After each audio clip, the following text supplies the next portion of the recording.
শুধু এতটুকুই বলবো যে আমরা আমাদের আজকে যে টাকাটা দেওয়া হচ্ছে আমরা কিন্তু এই টাকার জন্য আসলে আন্দোলন করি নাই। আমাদের মেন টার্গেট ছিল স্বৈরাচার পাঠানো।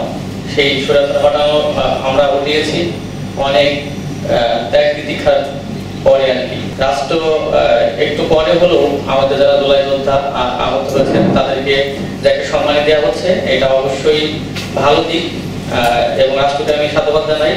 আসলে আমরা যে নতুন বাংলাদেশের স্বপ্ন দেখেছিলাম, বৈষম্যবিহীন বাংলাদেশের নতুন জাগরণের যে নবজাগরণের যে স্বপ্ন দেখেছিলাম সেই স্বপ্নের দ্রষ্টা আপনারা। তালিকাভুক্ত করেছি বিভিন্ন ক্যাটাগরিতে।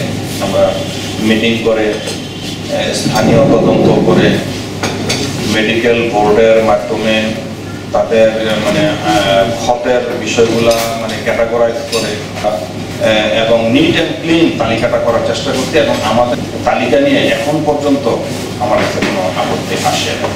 এই ৩-৪ জনের নাম এখনো গ্যাজেট হয়ে আসে নাই, সেটা আমরা যোগাযোগ করবো যে আসল কারণটা কি।